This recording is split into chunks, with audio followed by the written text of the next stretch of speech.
when we open up science, we open up the future of science. We are working towards an agreement that open access is the way forward. It's going to develop science at a faster pace, and it's going to benefit everyone, really. Most importantly, for our society partners, to ensure that open access is not just a success, but also financially it needs to be sustainable. I think one of the myths around open access is that the quality is somehow reduced with open access, and it's really not. It's a complete myth, to be honest. Just the process of finding the right article, being allowed to access it, let alone download it, it was quite frustrating, to be honest. My concerns with the traditional subscription model is just that it holds back science. So I think the value of the publisher, it needs to be visible, it needs to be demonstrated. I think publishers have a little bit more work to do to show that value. Absolutely. All things SciComm. What does the future of science look like? What's happening in science communication? Here's your host, Nikesh Gosalia. Hello everyone. Welcome to All Things SciComm. Today's guest is the Head of Publishing Partnerships at Frontiers in London. She's a member of the ALPSP Education Committee and a huge proponent for the open access. All things SciComm. Today's innovator. Knock knock. If you've checked out her blog, you know she's an active voice in the publishing industry and provides tons of great advice for people looking for careers in this space. We are very excited to have her on today's episode. Everyone, please welcome Robyn Mugridge. Welcome, Robyn. Hi, thank you for having me. Before we go into any specifics, we'd love to hear a little bit about your background. I was born in Portsmouth and I live in Hampshire. Although I, work in London as well, traveling back and forward, but I'm based in Hampshire, still a Hampshire girl. I studied history with English literature. I did a BA. And then I left uni and I didn't know what I wanted to do at all. I took a job as an English lecturer at a local college and quickly discovered that teaching was not for me. A huge props to anyone who teaches because it's a hugely challenging job, but not for me. But I did have a relative who worked in trade publishing who recommended that I have a look. And I thought, you know what, as interesting as trade publishing is, it's just not really for me. It's not quite right for me, I felt. But I had some experience working in the NHS. So I thought, you know what, I'm kind of interested in medical publishing and kind of science. I'm going to go into that field. And I got my first job in publishing at the NIHR Journals Library, which is based in Southampton. And I was an assistant publishing manager. And I was there for a couple of years and it really set things in motion for me. It set the tone for open access and all future things. And then I went on to work for Springer Nature in London. And then on to Frontiers, which I've been at Frontiers for about 5 years now in various roles. You did mention that you are currently working with Frontiers. So you currently serve as the Head of Publishing Partnerships. So can you tell us a little bit about what exactly do you do in that role? What is Frontiers all about? Yeah, well, Frontiers is a gold open access publisher. We only publish gold open access journals. The company's really seen huge growth. If you look at any of the publication rates, huge quality growth as well in the last sort of 10 years, really. And so 5 years ago, I joined Frontiers and I was working in the journals program. And we decided to do some work with societies. And so I established our publishing partnerships program for societies back in 2019. And we sort of officially launched in 2020 with 3 partners. We've now signed our 14th partner. So really it's grown at a great rate over the last few years. And the majority of the journals that we work with they're all society journals, and most of them have flipped from subscription, full subscription models or hybrid subscription models to fully gold open access. So it's been a huge change for them. And my role really is to oversee that process of flipping the journals, to run those journals, to make sure that they're successful. But perhaps most importantly for our society partners, to ensure that open access is not just a success in terms of the journal and the publications, but also financially it needs to be sustainable for our partners. So that is part of my role, finding a path for the society where they can transition their journal in a financially sustainable way. Congratulations on the 14th partnership that you just mentioned. If you're allowed to talk a little bit more about these society partnerships and how they look, could you just elaborate a little bit on how does Frontiers support these societies in terms of their publishing programs, etc.? And the reason I mention this is that I know that it's been a couple of years that Plan S came in. I think there was a lot of conversation around that point of time, perhaps a little bit of panic as well in terms of an extreme situation. Yeah, what will happen to societies? Will they cease to exist? We all know the importance of societies and the super specialization that they bring in. Just to kind of maybe talk a little bit more about that in terms of how is Frontier supporting? And of course, if you have any thoughts around how are societies doing now, are they thriving? Frontiers works on an APC model. So, and we're very transparent about the way we work with our societies. I think that's one of the real pluses about Frontiers. We're very upfront about things. So it's very clear, when societies come to us, exactly what the model is, how we work and how it's going to work for them. So our model is APCs, article processing charges, and we essentially split that revenue with the society with varying rates, depending on what the society negotiate. But, we split that revenue. So it's a revenue share agreement. But we offer our institutional partnerships to societies. So this is where the society can benefit because the institution has agreed to pay the article processing fees for their authors. So we do find that a large proportion of our articles that are published in our society journals are actually covered by these institutional partnerships, which means that the revenue is a little bit more predictable. The society can say, okay, so even though it's based on volume of papers published, I can relax a little bit because I know that a percentage of the papers are going to be covered by institutions. And it's not quite as much of a risk. I think the risk is in the unknown with open access. And when you can take away that unknown, for societies, it's a lot easier to predict what's going to happen when their journal actually moves to open access. And so, we provide access to those institutional partnerships, but also the actual publishing process. I think one of the myths around open access is that the quality is somehow reduced with open access. And it's really not. Actually, we find that there are excellent citation rates within journals with open access options and fully open access. And they're very comparable and sometimes exceed subscription. It's a complete myth, to be honest, about open access. So one of the things that we do is ensure that the quality is there throughout the publishing process, throughout the peer review, so that they can be assured by the end of the process, they're publishing a very high quality journal as well as a sustainable financial option for the society. You run a blog, and which is fantastic, by the way. And anybody listening in, you should subscribe to Robyn's blog. But you talk about your experience working in the journal publishing industry. So could you talk a little bit about, first, of course, what was the motivation around doing that? I know from experience, you need that inherent motivation to say that I want to give back something to the industry. I want people to kind of read about this, and then to actually, get that time, make it happen, considering, how busy you are. I started the blog because I was getting questions from my team. So I have quite a large team now, and, onboarding new people who are brand new to the industry. I was getting lots of different questions, and it kind of reminded me of when I started in the industry.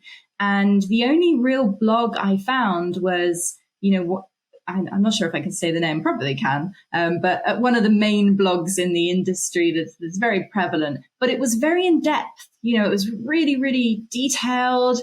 And then it would say something about the industry, about a new development. And then I'd go, you know what, I don't know what that is now. And I need to go and research that because I don't know what that is. It was aimed at an audience that was much more experienced in the publishing industry. And there wasn't really anything out there for people who were newly coming into the industry, had questions about how things worked, what new developments were, and just generally didn't have anywhere to go.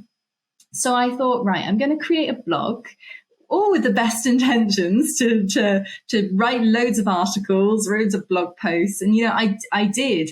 It is hard to keep it up. I will say that, I'm still going. I just published a recent one on copyright because I found that I was getting lots of questions about copyright rules and what's going on there.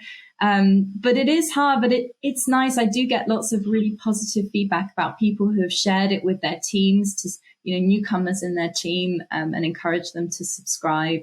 And I get ideas from readers who say to me, oh, could we maybe have a blog post on this, please? It would be really helpful. I've even had a couple of people who have been in the industry a few years say to me that it's quite a fresh perspective. I'm not serious on the blog.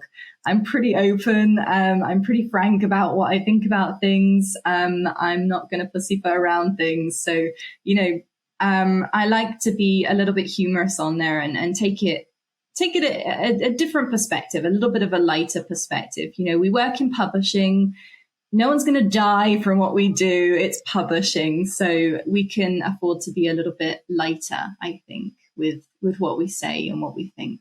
Do you do your own research at times when, you probably are not as familiar with a particular topic and then, come up with what you write? Or is it that you kind of handpick a certain theme? Yeah, I try to pick themes that I'm knowledgeable about because I don't want to be giving information and portraying myself as an expert in an area where I'm not so knowledgeable. But, there have been times, the latest blog post I did around copyright, it's all kind of basic stuff around copyright that I wanted to give to people and information I wanted to convey in a slightly new and interesting way.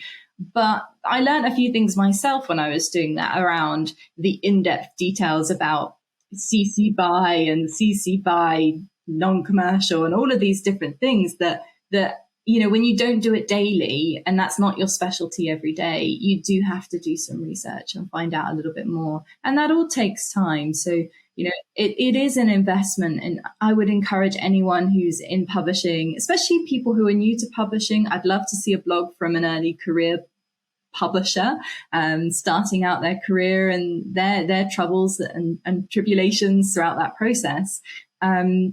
I would encourage anyone to give it a go. It is great fun and it's nice to see all the people reading it as well. Absolutely. I'm sure I can say this on behalf of, a large part of the industry, Robyn, that, we really appreciate the fact that you've taken up this initiative, because I had a similar problem when I would read a lot of blogs. A lot of people who are very experienced would write from the lens of assuming that you know the basics and then building on it.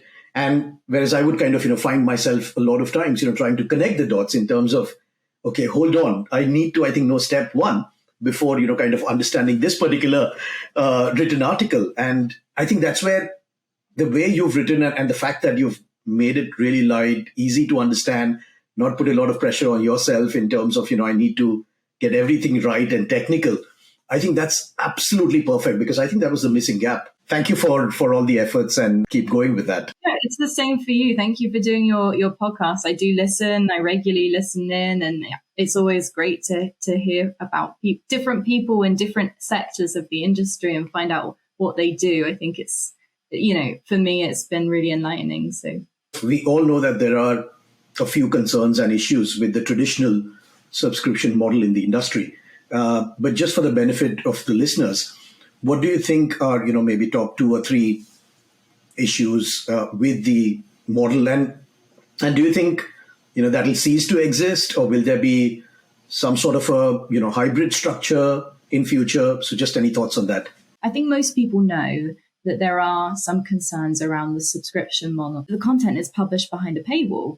When we publish things and we put them behind a paywall, there is the issue of access there. It means that researchers who can't afford that subscription, and believe me, they are expensive individual subscription plans, or their institution doesn't have access to that journal through an institutional subscription, that researcher can't look at that paper. Imagine if we find the keys to solving climate change, or curing cancer, and we have that in a paper, but it's hidden behind a paywall, and the researcher who needs to use that paper to really progress that field of research cannot access it, then we're holding back research, we're slowing down research. And when we open that research up, it has positive ripple effects everywhere. Scientists can build on the work of others,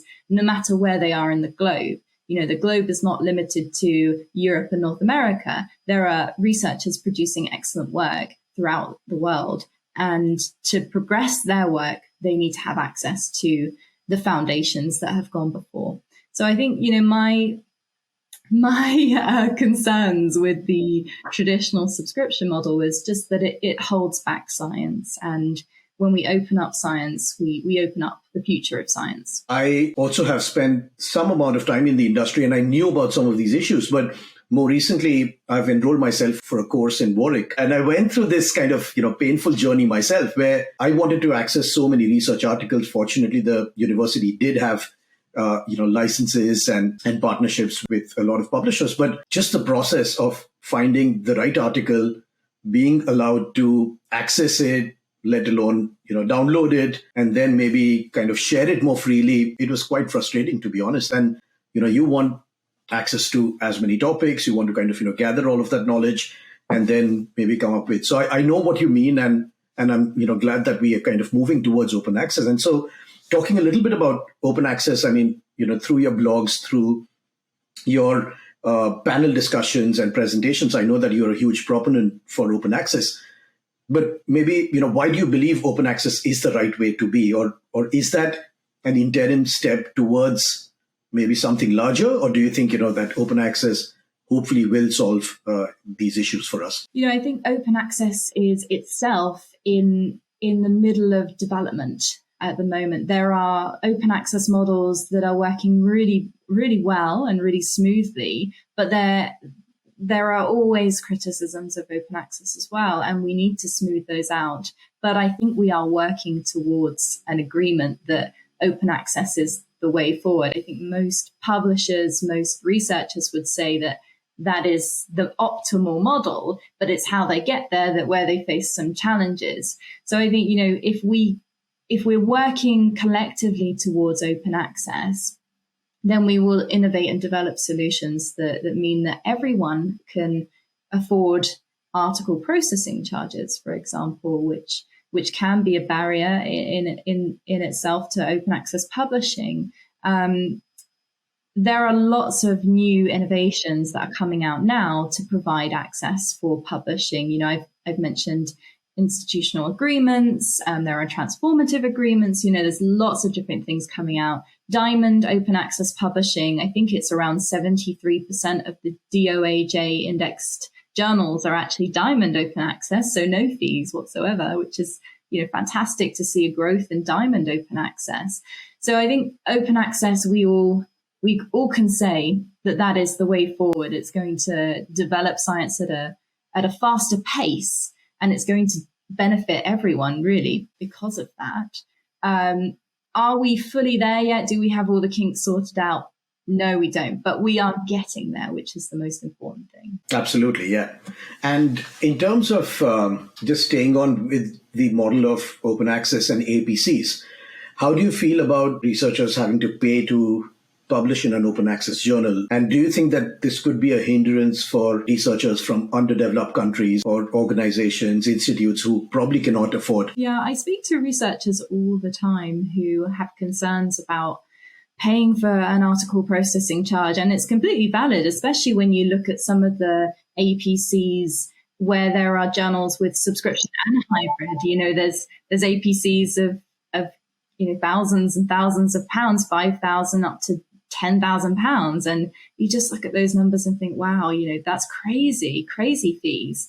So it's completely valid that they would have concerns. I think most fully open access journals have a sort of benchmark around kind of $2,000 to $3,000, and that's kind of the market price. But even that, for researchers in institutions where they have no funding support and can't afford to pay this out of their pocket, shouldn't really have to pay out of their pocket, to be honest. That's just not feasible for them. So I think this is where it falls on the publishers to provide some support here. Commercial publishers are for-profit organizations. They have the ability to support researchers, either through models that they've developed. So, institutional agreements, although it's not always possible to develop these institutional agreements with institutions in countries outside of Europe, North America, and Oceania, for example. It is falling on the publisher. So, commercial publishers, like Frontiers, where I work, they have waiver programs where authors can submit a request. And usually these are generous programs. They take into account where the author's from, whether the author has any funding or no funding, and they provide the support. So for me, I think, yes, it is a worry for me as a publisher, that there are people in different countries who cannot afford to pay the fees. And so I believe that it's our responsibility as publishers to enable access and provide that support.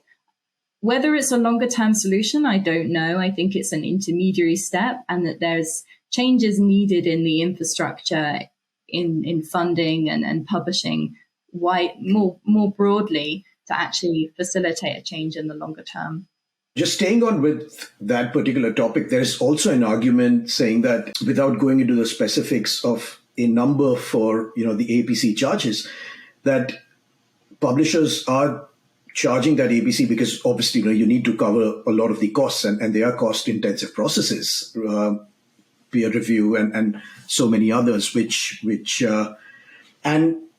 and so in light of that, my question is that how do you think publishers in general, or your experience within Frontiers, are maybe people thinking around, what could be the other revenue sources? So is there conversation around maybe looking at value-added services, which the authors can benefit from? Because I guess from what I understand when I read, funders' websites, I think they do mention saying that in case if there are value-added services which are useful, help, further dissemination and access to science, they would be willing to pay for them as well. So I'm just kind of trying to also bring in or get your thoughts on the other perspective, that it's not completely wrong. I mean, publishers also do have and carry so many costs. So how do you kind of, think of creative, innovative ways to look at, revenue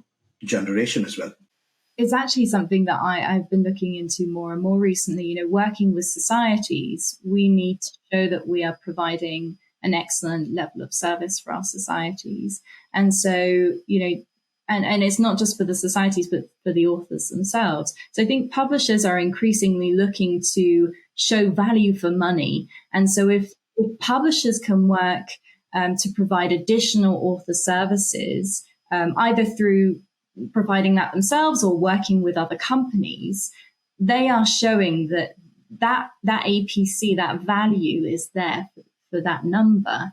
But also, authors are very willing to, we know authors are willing to pay a little bit more for these extra services, because it increases the quality of their paper. If you look at editing, for example, or proofreading, the statistics say that they're more likely to be accepted if they have a really nice, coherent, detailed paper, but that's very clear and the English language level is very strong. They're more likely to be accepted in the journal and also have their research read, downloaded much more frequently. So I think the value of the publisher, it needs to be visible. It needs to be demonstrated. I think publishers have a little bit more work to do to show that value, because we are still receiving criticism that, why are we paying this amount? The publisher provides a lot of services that perhaps go unseen that we need to highlight. In summary, the OSTP requires results of taxpayer-funded research to be released openly. I think we've got a deadline of 2025, 2026. In your opinion, how do you think that will affect, science's role in general on society? I'm excited. I want to know what's going to happen as much as anyone else. I'm excited to start having conversations with researchers from the US, where it's less about, paying APC, that kind of thing. And it's more about their actual work, and seeing that published and seeing that open for everyone. I'm really excited for that. We do have a few years to get there, though. I think it's going to have a big impact. I think we need a little bit more definition around the mandate, that the OSTP with all good intentions kind of plonk this on our desk, and we want to implement it, but we need a bit more guidance as to how it's going to be implemented, how it's going to be funded.